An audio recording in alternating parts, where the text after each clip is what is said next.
ஆண்டவராக இயேசு கிறிஸ்துவின் நாமத்தில் என் அன்பின் வாழ்த்துக்கள். இந்த புதிய மாதத்தில் புதிய வாக்குத்தத்தத்தோடு உங்களை சந்திப்பதில் மகிழ்ச்சி அடைகிறேன்.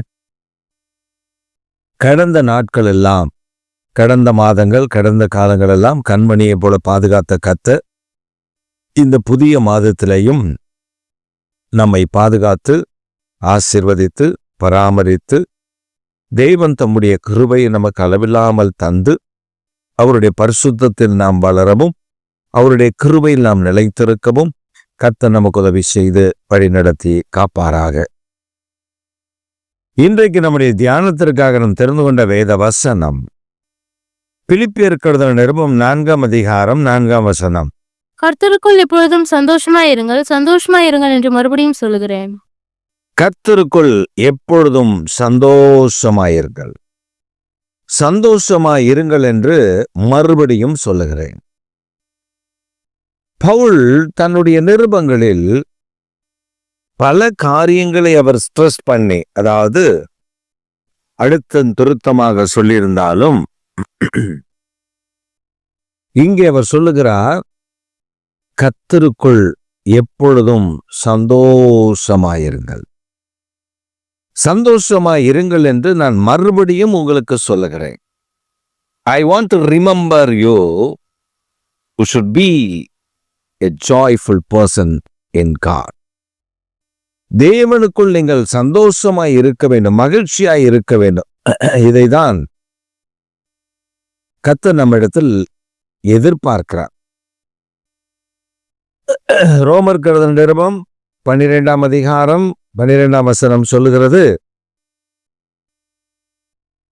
சந்தோஷமாயிருங்கள், உபத்திரவத்திலே பொறுமையாயிருங்கள், ஜெபத்திலே உறுதியாய் தரித்திருங்கள். அப்ப நாம் சந்தோஷமாய் இருக்க வேண்டும் என்பது தேவனுடைய திட்டம், தேவனுடைய சித்தம். நாம் பல காரியங்களை குறித்து கவலைப்படுகிறோம், வேதனைப்படுகிறோம், குறைவை நினைத்து நாம் கண்ணீர் வடிக்கிறோம். ஆனால் அந்த நபர் என்னை மதிக்கவில்லை, அவர்கள் என்னை குறித்து இப்படி பேசிவிட்டார்கள்,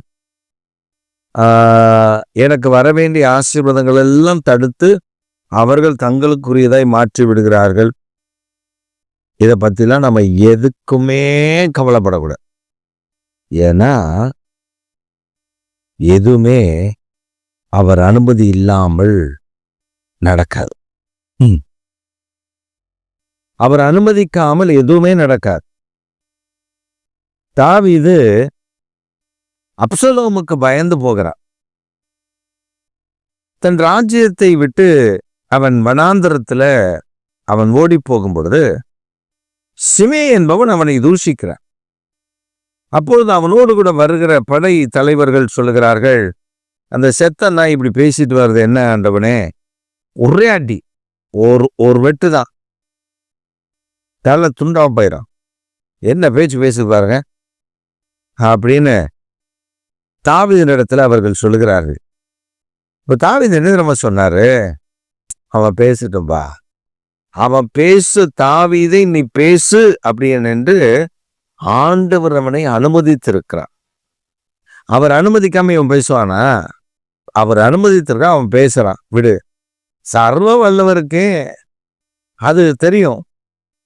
சோ எதுக்கு அனுமதித்தார்ன்றது அவருக்கு தெரியும்.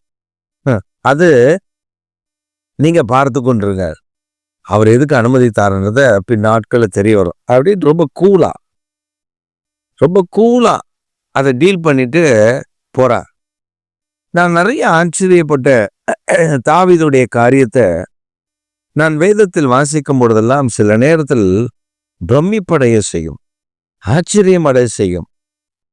உபத்திரவம், சிக்லாக்ல அவனுக்கு நேர்ந்த உபத்திரவத்துல பலன் போக மட்டும் அழுதான். அழுதுட்டு, இப்படியே அழுதுட்டு இருந்தா வேலைக்கு ஆகாது தம்பி, நம்ம எழும்பணும்னு சொல்லி ஏபத்தை கொண்டு வாங்க, நான் தேவனிடத்துல விசாரிக்க வேண்டும். தேவனிடத்துல கேட்கிறான். கர்த்தருக்குள் தன்னை திடப்படுத்தி கொண்டு அவன் கேட்குறான் பாருங்க. ஆண்டவர் சொல்றாரு, நீ போ அந்த தண்டை பின்தொடரு, நான் உனக்கு தருவேன்.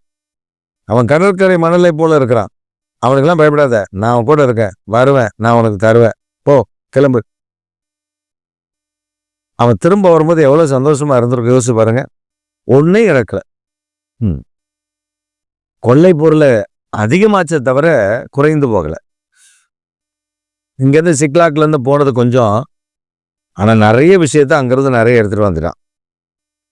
இதான் கர்த்தர்.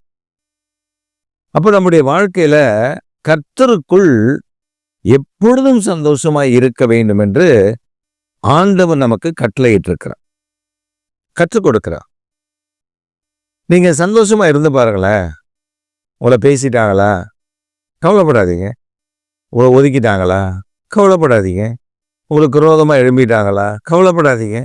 உங்களுக்கு தீமை செஞ்சாங்களா, கவலைப்படாதீங்க. ஏமாற்றிட்டாங்களா, கவலைப்படாதீங்க. கர்த்தருக்குள் எப்பொழுதும் சந்தோஷமாயிருங்க. அந்த சந்தோஷம் என்னத்தை கொண்டு வரும் தெரியுமா? சத்துருடைய முகத்தை, வெட்கத்தை கொண்டு வரும். என்னடா நம்ம இவ்வளவு பண்ணியுமே, இவ்வளவு பிரச்சனைகளை உண்டு பண்ணியுமே இவனை நம்ம அசைக்க முடியல.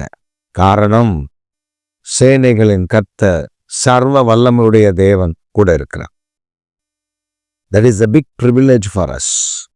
ஆண்டவர் நமக்கு தந்திருக்கிற பெரிய வரப்பிரசாதம் என்ன தெரியுமா? நம்முடைய தேவனாகிய கர்த்தர் நம்மோடு கூட இருப்பது. அதுவும் சாதாரண தேவன் அல்ல. அவர் சேனைகளின் கர்த்தர், அவர் இராணுவங்களின் தேவன், அவரின் இரட்சகர், அவரின் மீட்பர், அவரின் மெய்ப்பர், அவரின் ஆலோசகர், அவர் என்னை நித்தமும் வழி நடத்துகிறவர் கூட இருக்கிறாரு. துக்கமா இருக்க முடியுமா? சோர்ந்து போய் இருக்க முடியுமா? பலவீனத்தோடு இருக்க முடியுமா? அவர் என் கூட இருக்கிறதுனால நான் சந்தோஷமா இருக்கணும். அதனால்தான் பவுலடியார் சொல்லும்போது சொல்றாரு, கர்த்தருக்குள் எப்பொழுதும் சந்தோஷமாயிரு. ஆண்டவருக்குள்ள சந்தோஷமா இருங்கப்பா.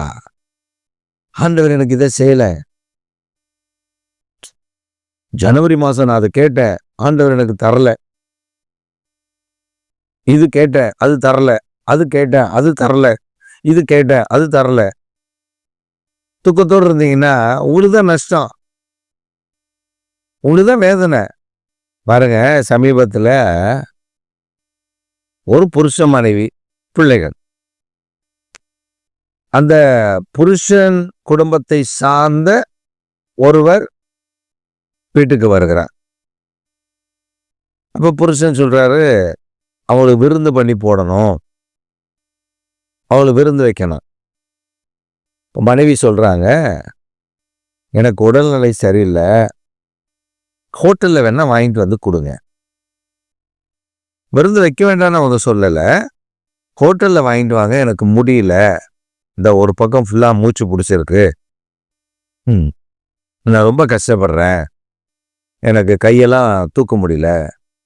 ஏன்னா அவங்களுக்கு அதற்கு முன்பு 1-2 மாதங்களுக்கு முன்பு தான் ஒரு விபத்து நடந்து அதில் கையில் 2 விரல் சிறிய அடிபட்டு அவங்க அதில் ஒரு 3 வாரங்கள் அந்த விரல்களை பயன்படுத்த முடியாமல் கட்டுப்பட்டிருந்தாங்க. ஒருவேளை அதான் தெரியாது, ஆனால் அது அந்த அந்த கை பாதிக்கப்பட்டிருக்கு, அந்த கை பலவீனமாக இருக்கு, மூச்சு பிடிச்சிருக்கு, அவங்களால ஒன்றும் செய்ய முடியல. அவங்க சொல்றாங்க, எனக்கு முடியல. இல்லை நீ செய்யணும். அவங்க சொன்னாங்க, எனக்கு முடியலன்ற நான் எப்படி செய்ய முடியும், நீங்க வாங்கி வெளியிலேருந்து வாங்கிட்டு வாங்க, நம்ம கொடுக்கலாம். அவர் அதெல்லாம் இல்லை, உன் கையால் செஞ்சு போடணும். அப்போ இவங்க அந்த வாக்குவாதம் அதிகமாச்சு, இவங்க முடியாதுண்டா, முடிஞ்சிச்சு. அந்த சாப்டர் அப்படியே முடிஞ்சிச்சு. அந்த கெஸ்ட்டும் வந்தாங்க, காஃபி ஏதோ சம்திங் ஏதோ ஏதோ ஏதோ சிறிய காரியத்தை செஞ்சாங்க. இவர் அவங்க வீட்டுக்காரர் அவங்களுக்கு செய்ய வேண்டியதெல்லாம் செஞ்சு அனுப்பியாச்சு. இதை மனதில் வச்சுக்கிட்டு என் மனைவி வந்தவங்களுக்கு சோறு போடல. நல்லா இருந்தா சோறு போடாமலே இருப்பாங்க. அவங்க தான் உடம்பு சரியில்லைன்றாங்க, அதை புரிந்து கொள்ளலை. மற்றவங்களுக்கெல்லாம் போட்டிருக்காங்கல்ல, அவங்க சொந்தக்காரங்க யார் வந்தாலும் போட்டிருக்காங்க. இப்போ இந்த நேரத்தில் உடம்பு முடியல, அவர் அதை கேட்கல. என்ன பண்ணிட்டாரு, நான் இனி உன் கையால சாப்பிடவே மாட்டேன்.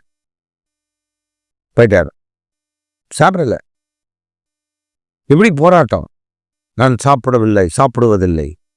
நான் தண்ணீர் குடிப்பதில்லை. நான் டீ குடிப்பதில்லை. நான் அதை பண்ணுவதில்லை. நான் இதை பண்ணுவதில்லை. கர்த்தர் பார்த்தாரு. தான் பிள்ளைங்கிட்ட சொல்லிட்டாரு, நீ எனக்குள்ள சந்தோஷமா இருமா, நீ அதை பத்திலாம் கவலைப்படாத, நீ சந்தோஷமா இரு, எல்லாம் மாறும். கொஞ்சம் ஒரு சில நாள் அப்படி இருந்துச்சுங்க. அவங்க கர்த்தரை துதிச்சாங்க, நல்லா ஆண்டவர் ஆராய்ச்சாங்க, நல்லா பாடினாங்க, நல்லா கர்த்தரை மகிமைப்படுத்தினாங்க. அவங்க சொன்னாங்க, என் வீட்டுக்காரோட கர்த்தர் பேசிடுவார், ஆண்டவர் மாற்றிடுவார். அவ்வளவுதான். அவங்க விசுவாசத்தின்படியே நடந்துச்சு. கர்த்தர் மாற்றினார். காரியத்தை கர்த்தர் ஒண்ணுமில்லாம மாற்றி அவர் அதுக்கப்புறம் தன் குடும்பத்தோடு இணைந்து உணவருந்த ஆரம்பித்து விட்டார். இப்ப என்னன்னா, ஒரு ஒரு ஒரு பிரச்சனை வருது, அதை டீல் பண்றது நம்ம எப்படி டீல் பண்றோம்? நீ மூஞ்ச தூக்கி வச்சுக்கிட்டியா, நானும் பேச மாட்டேன் பார். 1 மாசம் ஆனாலும் நான் பேச மாட்டேன். 1 மாசம் ஆனாலும் நான் பேச மாட்டேன். சபைக்குள்ள சிலது வரும். சில குடும்பங்களை பார்த்தீங்கன்னா, புருஷன்தான் மனைவிய வண்டியில் ஏற்றி கொண்டு வருவான். கார்ல முன்னாடி பொன்னாடியை உட்கார வச்சுதான், ஒரு ரோட்ல பின்னாடி உட்கார வச்சுதான் வருவார். ஆனா ஒரு அம்மா சொன்னது எனக்கு பயங்கர ஆச்சரியமா இருந்தது. நான் என் வீட்டுக்கார்ட்ட பேசி, என் வீட்டுக்காரர் என்கிட்ட பேசி 1 மாசம் ஆச்சு. இத்தனைக்கும் 3 பிள்ளைங்க. அதுல மூத்தவனுக்கு கல்யாணம் பண்ற வயசு, பொண்ணெல்லாம் பார்த்தாச்சு. இவர் பொண்டாட்டிகிட்ட பேசல. அதுவும் அந்த பொண்டாட்டி லவ் பண்ணி கல்யாணம் பண்ண பொண்ணு. அது அவருடைய மனைவி அவர் தான் தேர்ந்தெடுத்தார், காதலித்து தேர்ந்தெடுத்தார். இப்போ சின்ன என்ன என்ன இஷ்யூ, சின்னது, சோத்துல உப்பு இல்லைனா கவச்சுக்குவார். அவருக்கு சாப்பாடு போடும்போது அவங்க ரிலேஷன் வீட்டுக்கு யார் வீட்டுக்காவது போய் அங்கே விருந்தில் உட்கார வச்சு, ஏதாவது கல்யாணத்துக்கு போயிருப்பாங்க, விருந்தில் உட்காந்துருப்பாங்க. இந்த பந்தி விசாரிப்புக்காரா இருக்கான்ல, அந்த பையனுங்க ஏதாவது இந்த சின்ன சின்ன பையலுங்க வந்து இந்த ஊறுகாய் மிளகா இந்த அப்பளம் இதெல்லாம் வச்சுட்டு போவானுங்க. அப்படி அந்த சின்ன பசங்க அப்படியே வச்சுட்டு போவானுங்க பார்த்துக்கோங்க. அப்படி சொந்தக்காரங்க தானே, இல்லை உற்றார் உறவினர்கள், அப்படி சின்ன பசங்க வச்சுட்டே போவாங்க. பெரியவங்க தான் பின்னாடி சாப்பாடு கூட்டு கறி அதெல்லாம் வச்சுப்போம். யாராவது ஒரு ஆள் இவர் இலையில வைக்காம போயிட்டான்னு வச்சுக்கோங்க, வைக்காம போயிட்டான்னா அங்கே வந்து முடிஞ்சிடும். இப்போ சில வச்சுட்டே வரும்போது அங்கே வந்து முடிஞ்சிடும். அப்புறம் போய் வேற எடுத்துட்டு வந்து மறுபடியும் வைப்பாங்க. இந்த ஆளுக்கு உடனே வந்துடும், ஏன் இலைக்கு வந்து அப்போ தான் வைக்கல. ஒரு சொந்தக்காரனே இப்படிதான். அன்னைக்கு ஆரம்பிச்சாருன்னா 25 வருஷம் ஆனாலும் விட மாட்டார். எனக்கு மட்டும் உன் வீட்டில் வந்தப்போ இதெல்லாம் பண்ணாங்கல்ல, இதோ போன வாரம் நான் போனேன் கல்யாணத்துக்கு, அங்கே என்ன இப்படி பண்ணாங்கல்ல, அவங்க அப்படி பண்ணாங்கல்ல, இதே பிராது தான். சந்தோஷமா இருக்க தெரியல, கர்த்தருக்குள் சந்தோஷமா இருக்க தெரியல. ஒருவேளை அவன் வைக்கல அப்படின்னா உனக்கு அது வேண்டான்னு நினைச்சுக்கோ. ஐயோ எனக்கு ரொம்ப பிடிக்கும், அதை வைக்காம போயிட்டான், பரவாயில்ல இப்ப வேண்டாம், நம்ம வீட்டில் போய் கூட அதை வாங்கி சாப்பிட்டுக்கலாம். அமைதியா நம்ம இருக்கிற இடத்துல சாப்பிட்டு மனநிறைவாய் வர கற்றுக்கொண்டால், நீங்க கற்றுக்கொண்டால் அப்படி மட்டும் நீங்க கற்றுக்கொண்டு பாருங்க, உங்க சந்தோஷத்துல குறைவு இருக்காது. அவங்கள பார்க்கும்போது ஒரு எரிச்சல் வராது, காய்மகரம் வராது, வேதனை வராது, ஐயோ இப்படிப்பட்ட காரியம் செஞ்சுட்டாங்களோ அப்படின்னு வராது. அதுதான் கர்த்தர் சொல்றாரு, கர்த்தருக்குள் எப்பொழுதும் சந்தோஷமாயிருங்கள். சந்தோஷமாயிருங்கள்னு மறுபடியும் சொல்றேன். இந்த மாதம் முழுசும் கர்த்தர் உங்களுக்கு கடந்த 6 மாதங்கள் செய்த நன்மையை நினைச்சு சந்தோஷமாயிருங்க. நல்லா துதிங்க, நல்லா ஆராதிங்க, ஆர்ப்பரிங்க. உங்க வீட்டுல நன்மையினால கர்த்தர் நிரப்புவார். கண்மலை தேனு, உச்சிதமான கோதுமை தேவன் உங்களுக்கு தந்ததை ஆசீர்வதிப்பார். உங்க வாழ்க்கையில நீங்க நினைக்காத எண்ணி பார்க்க முடியாத அளவிற்கு நன்மைகள் இறங்கி வரும் இந்த மாசம். ஏன் தெரியுமா? நீங்க கர்த்தருக்குள் சந்தோஷமா இருக்கிறீங்க. அவனா மூஞ்ச தூக்கி வச்சுட்டு, ஐயோ எனக்கு இது இல்லையே, எனக்கு அவங்களுக்குலாம் கிடைச்சிச்சு, எனக்கு மட்டும் கிடைக்கலையே. கவலைப்படாதீங்க. அதை விட பெரிய காரியத்தை கர்த்தர் உங்களுக்கு வைத்திருக்கிறார். அதை விட பெரிய நன்மையை உங்களுக்காக ஆண்டவர் வைத்திருக்கிறார். அது வந்துட்டே இருக்குது. ஒரே ஒரு சின்ன உதாரணத்தை சொல்லி முடிக்கிறேன். ரொம்ப நேரம் எடுக்க விரும்பல. எலியா வாழ்ந்த காலத்தில் பஞ்சம் வந்தது போல எலிசாவின் காலத்திலேயும் ஒரு பஞ்சம். அப்ப அந்த பஞ்ச காலத்துலதான் நாகமான் வர்றான். குஷ்டரோகம் தான். நாகமான் குஷ்டரோகத்தை இவன் வந்து தொட்டு சுகமாக்குவான்னு நினைச்சா அப்படி சுவையில யோர்தான்ல போய் முங்கி வாப்பான்ட்டான். ஆனா நாகமான் கொண்டு வந்து வெள்ளி காசு கொடுக்குறான். 2 தாளத்து வெள்ளி. நம்மால் சொல்லிட்டான், எனக்கு உன் பணமெல்லாம் வேணாய, கொண்டு போ. அப்ப கூட இருக்கிறவங்களாம் வைத்தறிச்சல், என்னடா சோத்து கொடி இல்லாம இருக்கும். அவன் வந்து கொடுக்கா 2 தாளந்து வெள்ளி கொடுக்கான். மாற்று வஸ்திரம்லாம் வர வச்சிருக்கான். ட்ரெஸ்ஸை பார்த்து எத்தனை வருஷம் ஆச்சு. இவர் வேணான்றார, வந்து வாங்கி ஏதாவது கொடுக்க கூடாத நமக்கு அப்படின்னு தான் இந்த கேயாசிட்டமும் பின்னாடியே போய் அம்புட்டியும் வாங்கி குஷ்டரோகியா மாறி போனான். அவன் குடும்பமே குஷ்டரோகத்துக்குள்ள போயிடுச்சு. தேவனுடைய சாபம். தேவ மனிதன் சொன்ன வார்த்தையில அப்படியே பழிச்சு. அவன் அங்க வாங்கலங்க. அது 2 தாளந்து தான். நீங்க நல்லா கவனிங்க, அது 2 தாளந்து தான். ஆனா நீங்க பெனதாத் அப்படின்னு ஒருத்தவன், சீரியாவினுடைய ராஜா, அவன் வியாதிப்பட்ட போது அவன் அனுப்பி வைக்கிற ஆளை, ஒட்டகங்கள் வருதுங்க, 40 ஒட்டகம். ஒரு உத்தேச கணக்கு என்னன்னா, ஒரு ஒட்டகத்துல 1/2 டன் ஏத்தலாம், 500 கிலோகிராம் ஏத்தலாம்னு சொல்லி சொல்றாங்க. ஒரு ஒட்டகத்துல 1/2 டன் ஏத்தலாம்னா 40 ஒட்டகத்துல எத்தனை டன்? 20 டன் ஏத்தலாம். அவனுக்கு பண்டங்கள் பலகாரங்கள் எல்லாமே 40 ஒட்டகத்துல அப்படி வரல. வெள்ளி தங்கம் இதெல்லாம் வருது. அதுல 40 ஒட்டகத்துல இதெல்லாம் வருது. அன்னைக்கு 2 தாளந்து வாங்கினானா எலிசாவுடைய நிலைமை யோசிச்சு பாருங்க. இன்னைக்கு கர்த்தர் 40 ஒட்டகங்கள் நிறைய கொண்டு வந்து இறக்குறாங்க. அது அந்த தீர்க்கதரிசி புத்திரர்கள் கூட்டத்துக்கு அது பெரிய பெரிய சந்தோஷத்தை மகிழ்ச்சியை தந்தது. இந்த காலை வேளையில் நீங்க சந்தோஷமா இருந்து பாருங்க. நீங்க கர்த்தருக்குள் சந்தோஷமா இன்றைக்கு இருந்து பாருங்க. இந்த மாதத்தில் நீங்க சந்தோஷமா இருந்து பாருங்க. ஒட்டகங்கள் உங்களை தேடி வரும். கர்த்தருடைய ஆசீர்வாதம் உங்களை தேடி வரும். நீங்க தேடி ஓட வேண்டாம். ப்ரொமோஷனா உங்களை தேடி வரும். உயர்வா உங்களை தேடி வரும். உங்களுக்கு வர வேண்டிய சொத்துக்கெல்லாம் உங்களை தேடி வரும். நீங்க தேடி ஓட வேண்டியதில்லை. கர்த்தர் உங்களுக்காக யாவையும் செய்து முடிக்க அவர் ரெடியா இருப்பார். நீங்க துதிக்கத்தான் செய்யணும். நீங்க ஆண்டவருக்குள்ள நன்றிப்பா, நல்லவர்ப்பா, வல்லவர்ப்பா நீங்க துதிக்கணும். அவரை பார்த்து சொல்லணும், ஏசப்பா நீர் எத்தனை நல்லவர் சொல்லி பாடி துதிங்க. அற்புதங்களை காண்பீர்கள். இந்த மாதம் ஒரு அற்புதத்தின் மாதமாய் உங்களுக்கு விளங்க போகிறது. எது இல்லையோ, எதற்காக நீங்கள் ஏங்கினீர்களோ, எது கிடைக்கவில்லையோ அதை இந்த மாதத்தில் பெற்றுக்கொள்ள போறீங்க. எப்படி? நீங்கள் துதித்தால். நான் துதிக்காம இருப்பேன், வாயை மூடிட்டு இருப்பேன், அது எனக்கு கொடுக்கல, ஆண்டவர் மேல எனக்கு கோபம், ஆண்டவரை நான் அது குத்தாதான் நான் ஆண்டவரை தேடுவேன், இப்படி சொல்ற ஒரு கூட்டம் இருக்குது. அதுல நீங்க யாருன்னு எனக்கு தெரியல. ஆனா நீங்களும் இருக்கலாம். ஒருவேளை உங்களுக்காகத்தான் ஆண்டவர் பேசலாம். நீங்களும் அப்படி இருக்கலாம். எனக்கு ஆண்டவர் இதை தரல, அதனால நான் ஆண்டவர் மேல கோவப்பட்டு நீ என்ன பண்ண போற? அவர் தான் நம்மை ஆசீர்வதிக்கிறவர். அவரை துதி, அவருக்கு நன்றி சொல்லு, அவருக்குள் மகிழ்ச்சியாயிரு. குழந்தை இல்லையா? இந்த வருடத்தில், இந்த மாதத்தில் ஆண்டவர் அதற்கான காரியங்களை கைகுடி வர பண்ணுவா. திருமணம் ஆகலையா? அதற்கான காரியத்தை கைகுடி வர பண்ணுவா. என் ஆண்டவர் தேடலை, என் ஆண்டவர் அப்படி சொல்லாத. உனக்காக பெரிய காரியங்களை அவர் வைத்திருக்கிறார். He had a big plan for you. He had a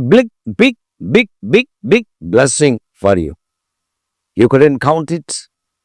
countless of blessings is having for you. அவர் உனக்காக அளவிட முடியாத ஆசீர்வாதங்களை வைத்திருக்கிறார். இந்த காலவில் சொந்தத்துக் கொள்ளுங்கள். எங்கள் அன்புள்ள தகப்பனே, நாங்கள் உம்மை துதிக்கிறோம். இந்த புதிய மாதத்தில் புதிய காரியங்களை செய்கிற கர்த்தர் இவர்களுக்கு அவர்கள் கர்த்தருக்குள் மகிழ்ச்சியாயிருந்து துதிக்க துதிக்க துதிக்க சந்தோஷமாயிருந்து கர்த்தரை மகிமைப்படுத்த தடைகள் எல்லாம் மாற்றி வரவேண்டிய நன்மைகள் எல்லாம் கர்த்தர் தந்து இந்த மாதம் முடியும் பொழுது அவர்கள் இன்னும் மகிழ்ச்சியோடு குடும்பமாய் கரங்களை உயர்த்தி துதிக்க வேண்டும். கர்த்தர் எங்களை ஆசீர்வதித்திருக்கிறார் என்று அந்த நன்மை அவர்களுக்கு தருகிறதற்காக ஸ்தோத்திரம். இயேசுவின் நாமத்தில் ஜெபிக்கிறோம் பிதாவே. ஆமென்.